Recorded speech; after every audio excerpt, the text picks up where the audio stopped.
bathi ukhumalo umntungwa umbulazi umzilikazi kamashobane wena wadla umuntu omyenga ngendaba udonda intombe nesizulu.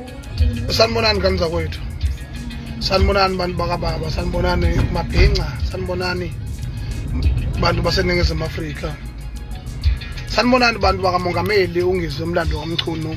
Umongameli uMabhinca, abantu abangenawo ama-conflicts, abantu abavuka ngemfuthumezo, abantu abahluphekayo besebenza begcilazekile.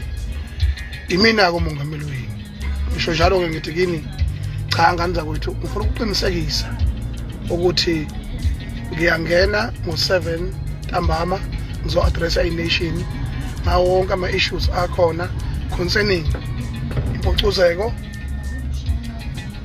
concerning i-country at large, concerning conflict esiphila kuwona njengamanje ey'ntweni ey'thinta opetroli nephalaphala nogesi nakho konke. Futhi ngizoba ney'mpendulo ey'nqala ey'qondene ngqo noMcineka nogesi ngoba bengidakelwa nje, bengihlanyela, bengijwayela kabi. So ngizokhuluma-ke ngakho konke lokho eNingizimu Afrika. Ngicela ukuthi ningilalele ngo-7 o'clock ngizobe ngi-live. Ngiyabonga kanza kwethu.